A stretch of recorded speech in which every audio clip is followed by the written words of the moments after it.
그다음 최우선 면제권의 내용이라고 하는 것은 아까 이제 그런 소액 범위 내에서 최우선 면제받게 되는데요.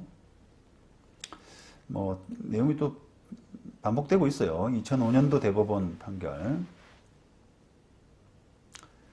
요거는 이제 주택임대차보법의 소액임차인 이야기를 하는데요. 뭐 취지는 다 똑같습니다. 상임법에. 요거는 지금 이제 사행위 부분을 이야기를 하고 있습니다. 제가 앞서 소액 임차인 이 제도가 법의 원래 취지와 좀 다르게 많이 남용되고 있고 문제가 좀 많다라고 하는 부분을 초반에 좀 말씀을 드렸는데 이게 이제 어디까지 지금 가 있냐면은 그냥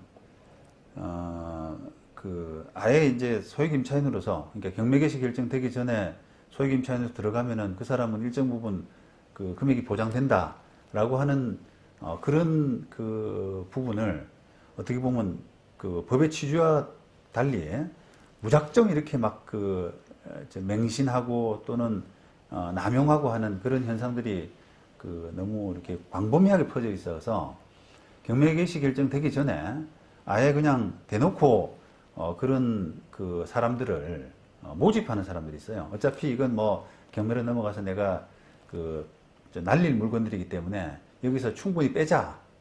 서익임차인 잔뜩 들여가지고 충분히 빼자라고 해가지고 아예 그냥 그런 사람들을 막 넣는 그런 경우가 생긴단 말이에요. 자, 그렇다 그러면 결국은 그런 피해가 이제 담보물권자 이미 거기에 이제 저당권 설정하고 하는 그런 담보물권자가 그걸로 인해서 이제 피해가 생기잖아요. 근데 그냥 액면가상 기계적으로만 놓고 보자 그러면은 그 사람들도 경매 개시 결정 전에 소액 임차인으로서 들어오고 또 나름 이제 증거도 있습니다. 돈도 이렇게 송금한 증거도 있고 한 그런 소위 말하면 진성 임차인들이긴 하지만 법의 취지가 너무 이렇게 남용되는 나 그래 지금 들어와도 보호돼라고 하면서 마구잡이로 그냥 들어와서 배당 받아가고 막 그런 경우가 생기거든요. 그래서 그런 부분은 좀 막아야겠다. 특히 이제 주택임대차 같은 경우가 더하죠. 주택임대차는 지금 환산보증금 가지고 계산하는 게 아니라 그냥 보증금 자체로만 보기 때문에 예를 들면 월세 보증금은 적게 하고 보증금은 예를 들면 2천만 원 근데 월세는 뭐 100만 원 이런 식으로 해서 그냥 들어와서 그냥 충분히 거기다 살다가 2천만 원 받아 나가는 그런 경우가 생길 수가 있잖아요. 자, 그렇게 됨으로써 이제 담보물권자들이 어떤 손해를 보게 되니까 이래서는 안 되겠다라고 해서 담보물권자가 소액 임차인들 배당돼서는 안 된다 라고 하는 그런 논리로 개발한 게 바로 2005년도 이 대법원 판결에서 나오는 사행위 논리입니다.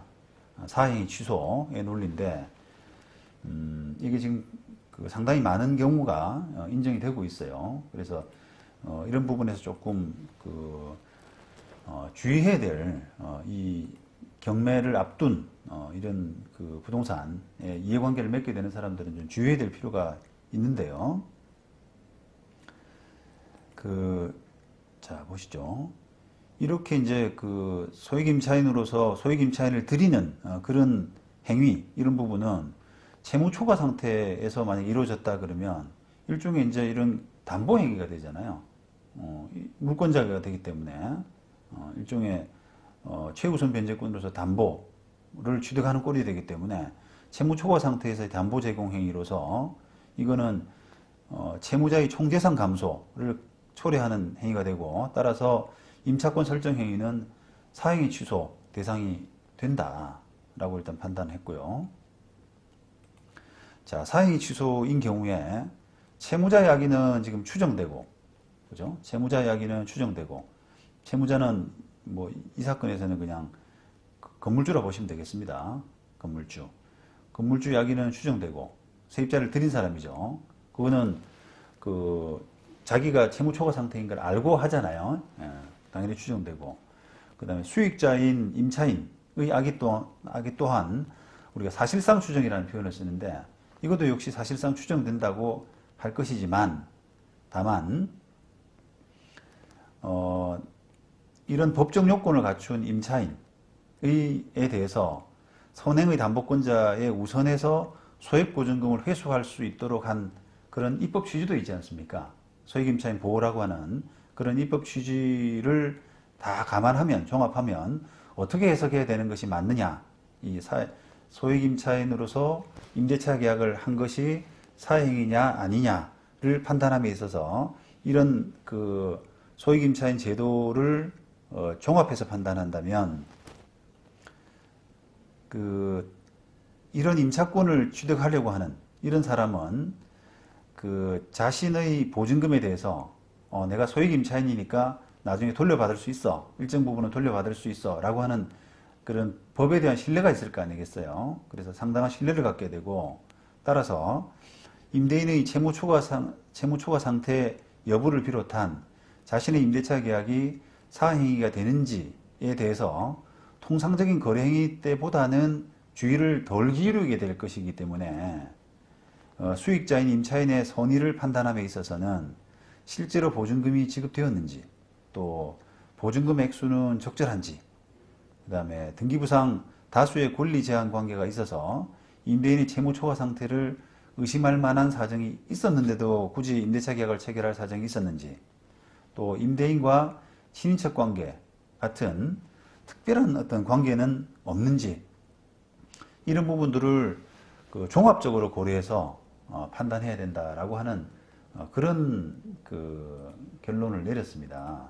그래서 이런 부분들을 다 종합해서 뭐 예를 들면 너무 그 금액이 많아서 등기부상에 이미 금액이 뭐 시가를 상당히 초과해서 여기에 들어오게 되면 과연 그 정상적인 임대차 계약일 수 있느냐, 또 저 사람이 채무 초과일 수 있지 않느냐라는 부분을 한번 생각해 볼 수 있는 기회가 있잖아요.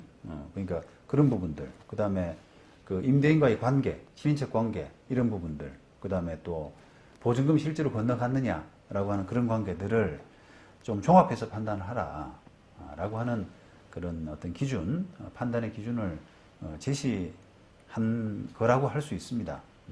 그래서 이런 부분들이 이제 의심이 되면은 자칫하면은 소액임차인으로 보호를 못 받고 임대차 계약 자체가 취소가 돼서 손해 볼 수 있는 그런 가능성이 있다라고 하는 점에서 상당히 주의를 좀 기울일 필요가 있습니다. 네, 오늘은 여기까지 마무리하고 내일 이 시간에 임차권 등기 명령 부분을 이어가도록 하겠습니다. 수고하셨습니다.